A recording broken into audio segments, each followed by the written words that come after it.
Mahigpit ang pagbabantay ng LTFRB laban sa mga taxi driver na nalalamang, nangungontrata o di kay ayaw magsakay ng mga pasahero lalo na ngayong Christmas rush. May payo naman ng LTFRB sa mga pasahero para makaiwas sa mga isnaberong driver. Balitang hatid ni Cesar Apolinario. Sa raming natatanggap na reklamo ng LTFRB, madalas pinapapostehan ng mga matataong lugar gaya ng mga mall. Sa isang mall sa Quezon City, naging abala ang mga Oplan Sita personnel ng ehensya. Sa maghapong magpagbabantay, wala namang natanggap na reklamo. Katunayan, mas madali raw makasakay ang mga pasahero na nasa mall dahil nakapila ang mga taxi. Ang madalas daw na maisnab ng mga pasaway na taxi driver, ang mga pasahero naghihintay sa lansangan. Gaya na lang na natanggap at naiyaing reklamo ng isang senior citizen galing sa isang mall sa pagitan ng Ortigas at Shaw Boulevard na kung saan kinontrata o mano ng driver ang matanda na pupunta sa Antipolo. Pagtanggi ng driver, tiyempong pasakay na ang matanda pero umarangkada ang sasakyan.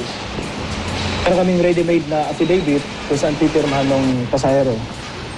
At kung napirmahan na yun, ini-inspect namin yung taxi para makita namin kung meron pang ibang violation. Ano yung mga probable violation? Halimbawa, tampered ng meter, walang maayos na prangkesa, mali yung mga markings, may diferensya yung pintuan at iba pa.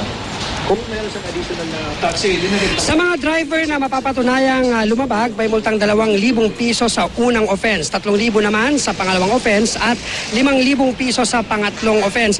Kaya naman kahit daw kaunti ang tauhan ng Oplan Isnabero, may nakahandang affidavit sa mga lugar na madalas mangyari ito.